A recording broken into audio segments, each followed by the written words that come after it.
Sabar, sabar dulu. Saya bisa seperti ini. Ketika sesuatu itu tidak dicontohkan oleh Nabi SAW, maka sesat. Apakah Anda pikir dengan seperti Anda membentak seperti ini saya jadi gentar? Tidak, tidak sama sekali. Saya bukan membentak. Saya menyampaikan sesuatu yang hak.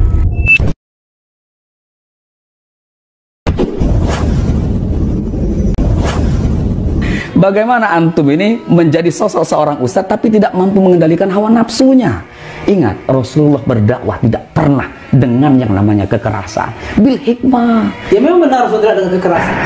Tapi kita lihat apabila hari ini orang berbuat amal yang tidak dicontohkan oleh Nabi SAW, bahagia. Antum baru punya pengikut satu, sombongnya minta ampun. Ya kan? Istighfar antum kepada Allah. Boleh tanya sekarang? Sama Pak Ujang, coba tanya. Ya, kalau Pak Guru ini memang betul-betul bagus karena pendirian kita berubah, sikap kita berubah. Kalau menurut saya Pak Ujang itu salah cari guru. Justru dia berada pada guru yang benar. Dari dahulu memang ya dakwah salaf ini memang kerap sekali didera dengan fitnah, tuduhan-tuduhan ataupun bahkan celaan ya. Namun mereka yang dituduh dengan salafi wahabi ini menganggap itu adalah sebuah cobaan, ujian, konsekuensi dakwah. Artinya apa? Artinya dakwah itu ya sukses gitu kan. Pada hakikatnya dakwah yang berhasil itu sebenarnya kalau sudah ada ujian, serangan yang monohok di sana sini dan senantiasa terus ya akan mendapatkan serangan-serangan ataupun tuduhan-tuduhan yang jauh mungkin lebih daripada ini. Tentunya ya dari pihak-pihak ya munafik, ahlul bid'ah dan juga ya orang-orang kafir. Contohnya kalau kita kerucutkan dalam beberapa pekan ataupun bulan ini ya ada beberapa yang telah viral di medsos ya, yaitu tentang munculnya sekelompok orang, sekelompok jamaah yang sedang menggiring opini yang menyebarkan kedustaan. Supaya apa? Supaya orang-orang melihat, supaya orang menyaksikan seakan-akan dakwah salaf ini ya, ustadz-ustadz yang bermanhaj salaf mempunyai sifat temperamental misalnya ya, gampang emosian, ketika berbeda pendapat dengan orang lain langsung gebrak-gebrak meja gitu ya. Bukannya kebalik. Bawa emosi. Ya, bukannya kebalik. Maka ini tuduhan-tuduhan yang nggak mendasar. Orang sekarang sudah cerdas, masyarakat sekarang sudah tahu kepada siapa dia mencari ilmu. Ya. Dengan siapa mestinya dia mencari tahu. Dan dari siapa dia mestinya mendapatkan ilmu. Sekarang masyarakat sudah mulai tahu. Buktinya apa? Buktinya dakwah salaf sekarang diterima di kalangan masyarakat. Dan juga tuduhan-tuduhan ataupun penggiringan-penggiringan opini yang seperti ini ya justru menjadi blunder ya bagi mereka sendiri gitu kan. Ya, berbalik arah kepada mereka. Kenapa? Karena sudah kebuntuan. Ya, sudah ketar-ketir, sudah apa namanya? Sudah kehabisan akal, kehabisan cara. Untuk apa? Untuk menjatuhkan dakwah salaf ini. Ya, untuk menyerang dakwah salaf. Maka dengan izin Allah SWT itu semua akan terkuak, muncul sendiri gitu kan. Cepat ataupun lambat, maka Allah akan tunjukkan ya. Yang hak tetaplah yang hak. Dan terbukti kan, sudah terungkap siapa mereka sebenarnya.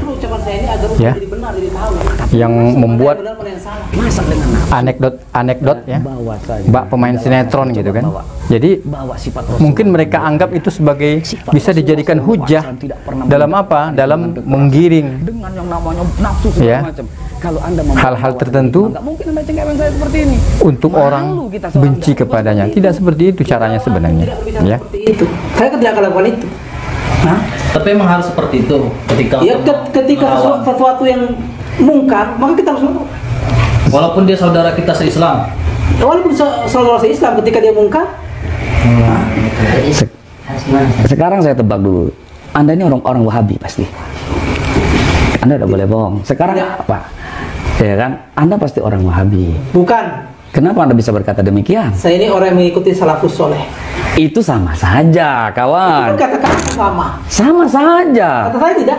Sebetulnya orang-orang seperti Anda itu justru malah bertaklid buta kepada guru Anda. Siapa yang taklid buta pada guru? Sedangkan Anda tadi berkata bahwasanya itulah manusia tersesat dengan meyakini kepada guru-gurunya. Ini kan jembatan. Sekarang saya tanya, kamu punya guru, sedangkan dia saja hampir bertaklid buta kepada Anda. Dia tidak bertaklid buta, justru dia menemukan guru yang benar. Di mana letak benarnya kalau Anda selalu menyalahkan orang lain? Sekarang saya kasih tahu, iblis laknatullah alaihi dikeluarkan oleh Allah dari surganya. Kenapa? Merasa dirinya lebih baik, merasa dirinya paling benar daripada orang lain. Saya tidak merasa paling benar, juga paling baik. Namun saya merasa berada di jalan yang benar. Ah, itulah letak kesalahan Anda. Coba Anda tabayun. Banyak para alim ulama di Indonesia ini. Bukan cuma 1-2 gelintir saja. Antum sudah belajar 1-2 gelintir, antum sudah merangkum keseluruhan. Ya kan? Apakah alim ulama ada jaminan? Saya paham. Saya tanya, kamu sekarang ada jaminan? Kalau saya berkata demikian, ya kan? Saya hanya kepada Allah Subhanahu wa taala saya serahkan. Urusan masalah jaminan itu wilayah Allah, bukan wilayah saya. Kamu aja nggak bisa menjamin, antum aja nggak bisa menjamin. Kalau saya bisa menjamin, antum mau bicara apa sekarang? Kullu ummatin yadkhulul jannah illa man aba. Itu kata Rasulullah kan? Seluruh umat pasti masuk surga. Ketika saya ajak mereka taat kepada perintah Allah, berarti kan mereka masuk surganya Allah. Kamu sudah mengkotak-kotakkan si A, B, C, D, E. Saya tidak mengkotak-kotakkan. Nah, kan yang masuk ke dalam surga ini mengikuti baginda Nabi SAW. Ketika tidak ikut, maka dia akan ikut masuk ke surganya Allah Subhanahu Wa Taala. Ngobrol sama antum ini kayaknya nggak bisa dengan yang namanya model seperti ini. Antum itu saklek, berpikirnya dengan satu titik seperti itu.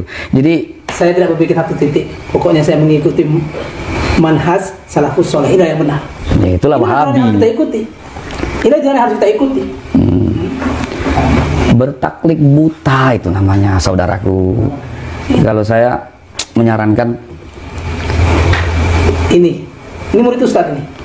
Bukan, tapi mereka adalah saudara seperjuangan saya. Saya merasa di sini terpanggil, ya kan, dengan apa edukasi yang antum sampaikan. Menurut saya, walana a'maluna walakum a'malukum. Bagi kami amalan kami, bagi kamu amalan kamu. Itu kan kata kamu. Iya. Itu kata kamu. Apakah hanya bisa membiarkan orang yang beramal tidak dicontohkan Nabi SAW? Yang seperti apa yang Anda maksud? Coba Anda jelaskan dulu, apa saja yang kami tidak pernah mengamalkan sesuatu yang tidak diajarkan Rasulullah. Banyak. Tadi antum bilang wasilah. Satu. Lalu banyak lagi amal seperti tahlilan, yasinan, lalu ziarah ke makam-makam wali. Jelas. Karena kebanyakan masyarakat sekarang dari semua kalangan, Jelas Wahabi. mereka sudah mulai tahu lewat tuduhan-tuduhan, celah-celahan di luar sana. Justru mereka simpati dan juga menjadi iklan gratis, ya, bagi sekali Anda berbicara demikian. Anda berbagai kalangan. Bang Namondo nggak? Apakah sahabat pondok? Terbukti Iya, betul. hingga saat ini, Dengan adanya ya, manhaj salaf, ya, dakwah sunnah, ya, dakwah tauhid Islam yang sempurna. dari kalangan yang dituduh dengan salafi wahabi tersebut semakin hari semakin, ya, mengepakkan sayapnya. Alhamdulillah, terus berkembang, tentunya dengan izin Allah Subhanahu wa Ta'ala, ya. Karena dakwah salaf itu jelas, terbuka, tidak ditutup-tutupin, ya, ilmiah sekali, punya kitab-kitab rujukan yang dipakai hampir di seluruh dunia, sama, ya, bisa dipertanggungjawabkan secara ilmiah. Bagaimana dakwah salaf dituduh sebagai teroris? Demo saja bagi mereka haram. Membunuh adalah dosa besar. Pokoknya gini aja lah untuk Tidak mencela pemerintah, menghantam sana sini, tidak. pembahasan ini panjang. Tidak demikian, teman-teman sekalian. Karena